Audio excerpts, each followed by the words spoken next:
Hello dear student, आप सभी का हमारे यूट्यूब चैनल पर स्वागत है। आप सभी लोग कमेंट कर रहे थे कि सर जी 2012 का सेट वन कराई, तो आज के इस वीडियो में हम आपको 2012 का सेट वन कराएंगे, जिसमें हम आपको बहुविकल्पी सवाल बताएंगे।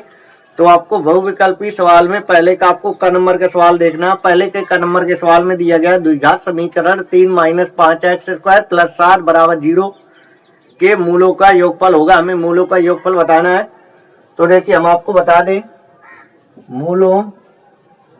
मूलों का योगफल का जो सूत्र होता है वो होता है -b/a। तो देखिए, द्विघात समीकरण दिया गया है 3 - 5x² + 7x = 0। तो देखिए, सबसे पहले आपको इसकी घातों को क्रम से लिख लेना है। सबसे बड़ी घात वाला पद लिख देना है पहले -5x², फिर बाद में लिखना है 7x, फिर बाद में लिखना है इसके 3। पहले सबसे बड़ी घात वाला पद, फिर इससे छोटी घात वाला पद, फिर आपको लिख देना है 3 को बराबर 0। अब आपको जो है इस द्विघात समीकरण की तुलना करना है। आपको द्विघात समीकरण से द्विघात समीकरण होता है ax² + bx + c = 0। तो देखिए, जब आप लोग द्विघात समीकरण की तुलना द्विघात समीकरण से कर देंगे तो आप लोग a और b और c के मान निकाल लेंगे। तो देखिए, यहाँ से देखिए a का मान क्या है, a का मान -5, और b का मान क्या है, b का मान है 7, और c का मान क्या है, c का मान है 3। तो देखिए, जो मूलों का योगफल होता है वो होता है -b/a। तो देखिए, b का मान क्या है, b का मान 7 बटे a का मान क्या है, a का मान है -5। तो देखिए, माइनस से माइनस कैंसिल हो जाएगा, तो मूलों का योगफल आएगा 7/5। मूलों का योगफल क्या आएगा, मूलों का योगफल आएगा 7/5।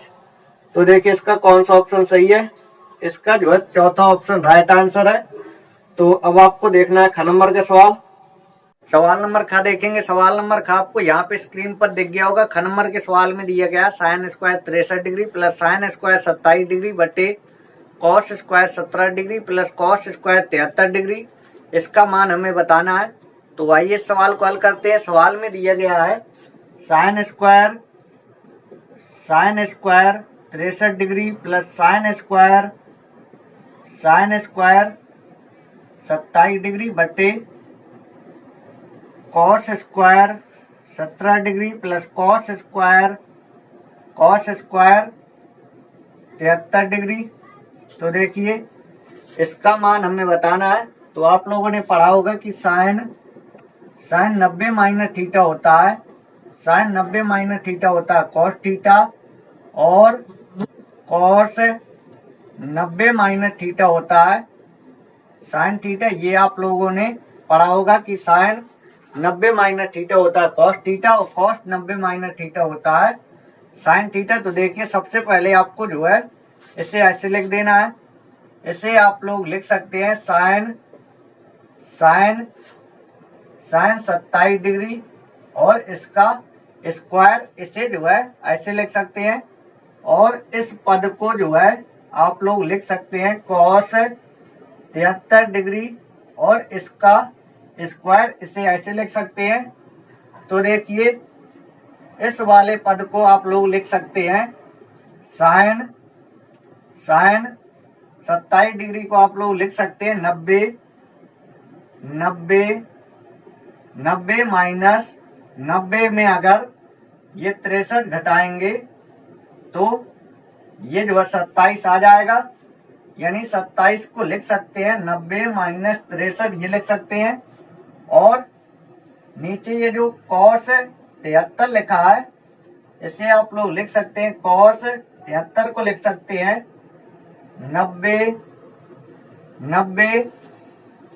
माइनस 90 में अगर ये 17 घटाएंगे, अगर 90 में 17 घटाएंगे तो ये जो है 73 आ जाएगा। और देखिए, इसमें जो स्क्वायर लगा था तो स्क्वायर लगा देना है, और इसमें भी स्क्वायर लगा है तो इसमें भी स्क्वायर लगा देना है। तो देखिए, साइन स्क्वायर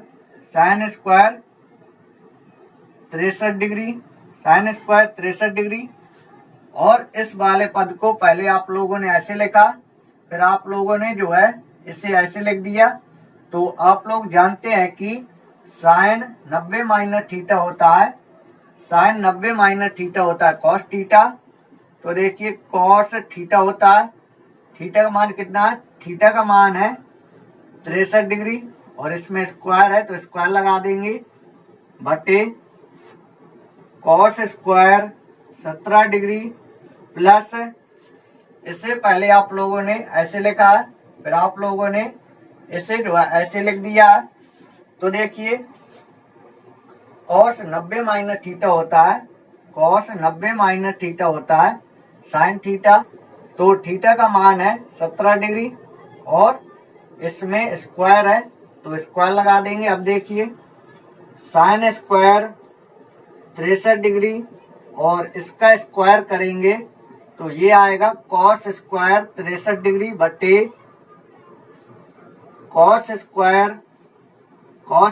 17 डिग्री प्लस इसका वर्ग करेंगे, ये आएगा साइन स्क्वायर 17 डिग्री। अब देखिए दोनों जगह जो है ये कोण जो है सेम हो गया, दोनों जगह ये जो कोण है ये कोण जो है सेम हो गया। तो देखिए आप लोग जानते हैं कि sine square theta plus cos square theta, sine square theta plus cos square theta इसका मान 1 होता है। तो देखिए sine square theta plus cos square theta इसका मान क्या होता है, 1 होता है, 1 लिख देंगे। और sine square theta plus cos square theta इसका मान क्या होता है, 1 होता है, तो 1 लिख देंगे और 1 में 1 से भाग देंगे तो 1 आएगा। तो देखिए इसमें कौन सा ऑप्शन सही है, इसमें जो है दूसरा ऑप्शन करेक्ट आंसर है। तो आई होप ये सवाल आपको अच्छे से समझ में आ गया होगा। अब आपको घन नंबर के सवाल में चलना है। तो देखिए इसमें बिंदु ए के निर्देशांक दिए गए हैं c,0 और बिंदु बी के निर्देशांक दिए गए हैं 0,-c, 0,-c।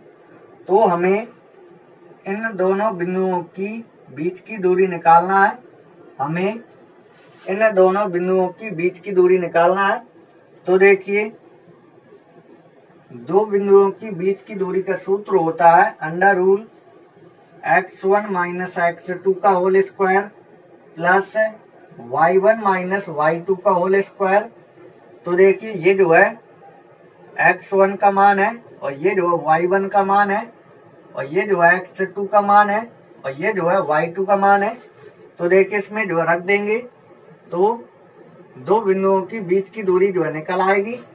तो देखिए x1 का मान क्या है, x1 का मान है c लिख देंगे माइनस x2 का मान क्या है, x2 का मान है 0 लिख देंगे इसका स्क्वायर प्लस y1 का मान क्या है, y1 का मान है 0 लिख देंगे माइनस y2 का मान क्या है, y2 का मान है माइनस c।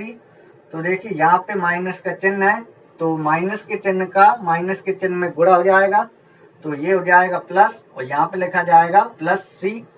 तो देखिए c का वर्ग करेंगे c स्क्वायर प्लस यहाँ पे c का वर्ग करेंगे c स्क्वायर। तो देखिए ये दोनों जो है जुड़ जाएगा, कितना आएगा 2c स्क्वायर आएगा, क्योंकि ये जो है कितने हैं, ये जो है 2 हैं, एक c स्क्वायर ये है और एक c स्क्वायर ये है, दोनों को जोड़ देंगे तो ये आएगा 2c स्क्वायर। अब देखिए इसका जो है वर्ग आ रहा है तो इससे जो है c बाहर निकल आएगा और रूट के अंदर बचेगा 2। तो देखिए इसका कौन सा ऑप्शन सही है, इसका जो है तीसरा ऑप्शन सही है। तीसरे ऑप्शन में लिखा है अंडर रूल 2 c ऐसे लिखा है। तो जो तीसरा ऑप्शन दिया गया ये वाला ऑप्शन जो है सही है।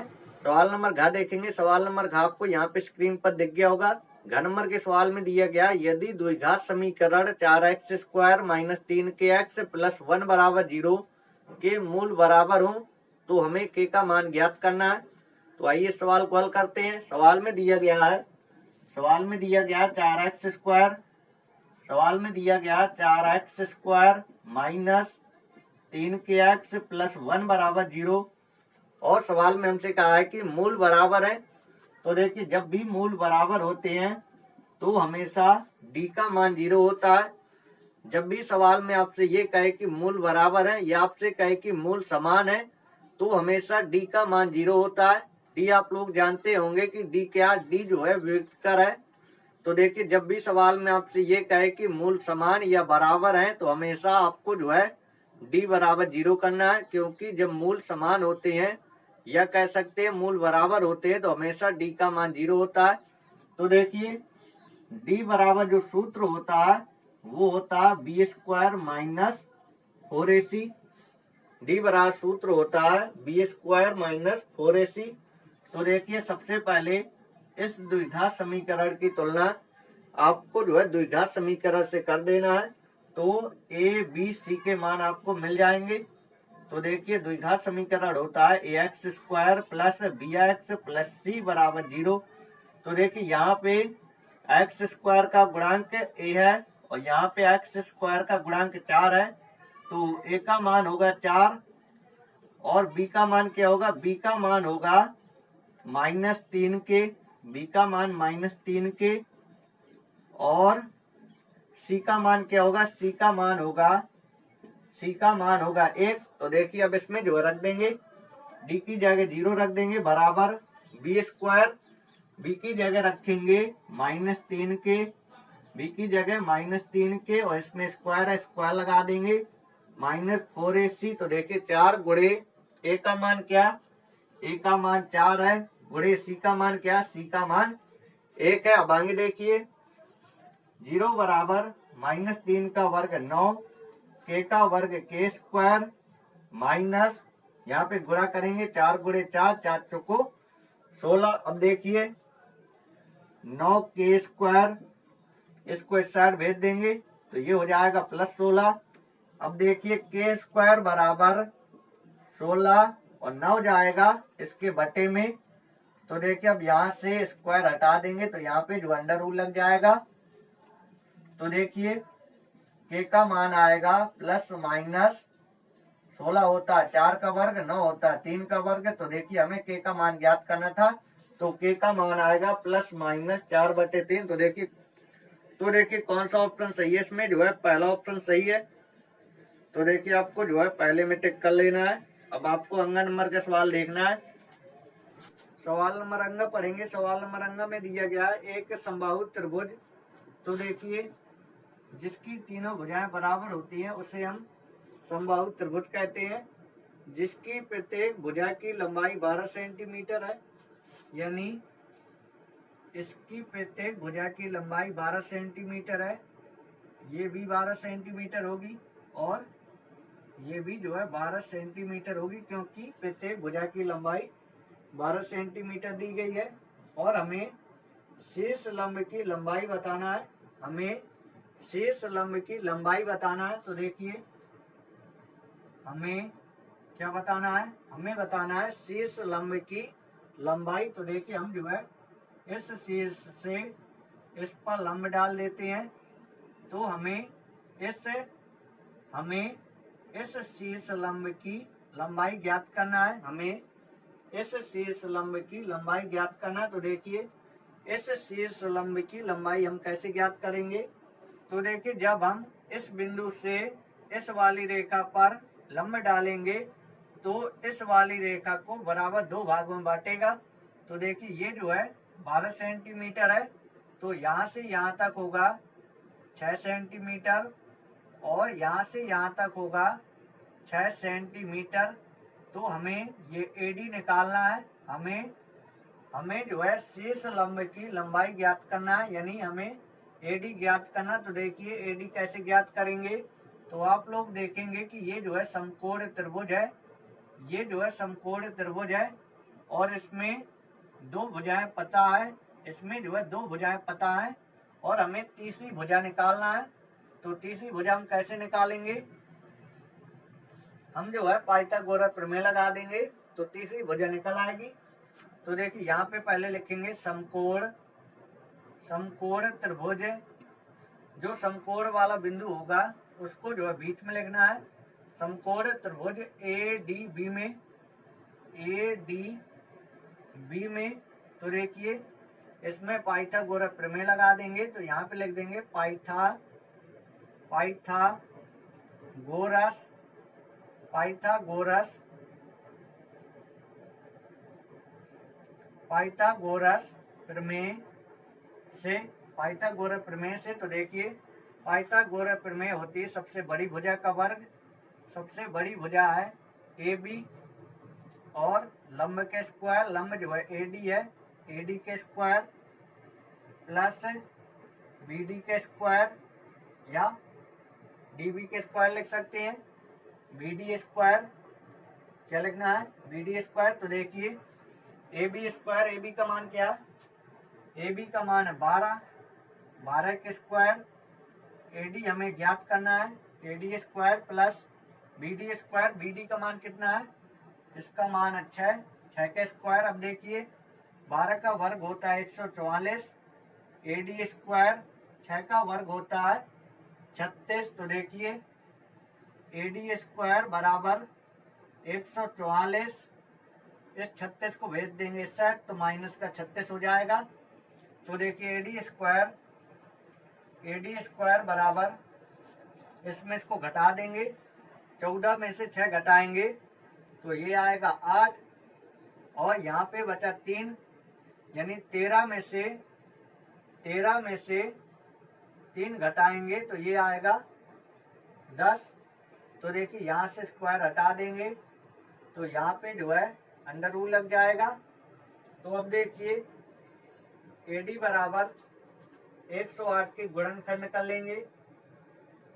तो देखिए 2 से काटेंगे, 2 पंचे 10, 2 चौको 8, 2 से काटेंगे, 2 दूनी 4 और 2 सत्ते 14, 3 से कटेगा, 3 नम 27, 3 से और कटेगा, 3 त्रिका 9, 3 से और कटेगा, 3 कम 3। तो देखिए से हम लिख सकते हैं 2 गुणे 2 गुणे 2 गुणे 3 गुणे 3 और एक 3 और है।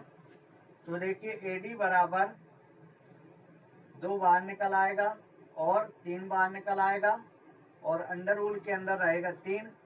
तो देखिए एडी बराबर 3 दूनी 6, 6 अंडर रूल 3। तो देखिए शीर्ष लंब की लंबाई होगी, इस शीर्ष लंब की लंबाई होगी 6 अंडर रूल 3। तो देखिए कौन सा ऑप्शन सही है, इसका जो है पहला ऑप्शन करेक्ट आंसर है। तो आई होप ये सवाल आपको अच्छे से समझ में आ गया होगा। अब आपको चलना है सवाल नंबर 4 पर। इस सवाल में दिया है HCF 306, 657, इन दोनों संख्याओं का HCF 9 दिया गया है और हमें इन दोनों संख्याओं का एलसीएम बताना है। तो आइए सवाल को हल करते हैं। सवाल में HCF 306, 657 इन दोनों संख्याओं का HCF दिया गया है 9 और हमें इन दोनों संख्याओं का एलसीएम ज्ञात करना, यानी हमें लासा ज्ञात करना है। 306 और 657 इन दोनों संख्याओं का हमें लासा ज्ञात करना। तो देखिए ये पहली संख्या है, ये जो है पहली संख्या है और ये जो है दूसरी संख्या है, दूसरी संख्या, ये पहली संख्या है और ये है दूसरी संख्या। तो देखिए आप लोगों को ये सूत्र याद रखना है, पहली संख्या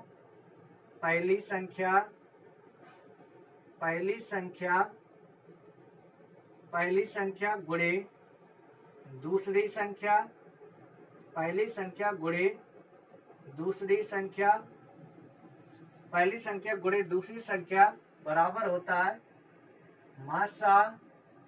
मासा गुणे लासा, मासा गुणे लासा। तो देखिए ये आप लोगों को याद रखना है कि दो संख्याओं का गुणनफल, यानी पहली संख्या और दूसरी संख्या, दो संख्याओं का गुणनफल हमेशा मासा गुणे लासा के बराबर होता है। तो देखिए पहली संख्या क्या, पहली संख्या 306 लिख देना गुणे दूसरी संख्या क्या, दूसरी संख्या 657 और मासा मासा दिया गया है, मासा दिया गया 9 और हमें बताना क्या है, हमें बताना लासा। क्या बताना हमें बताना लासा। तो देखिए 9 को भेज देंगे इस साइड। तो देखिए लासा बराबर होगा 306 गुणे 657 और 9 जाएगा भट्टी में।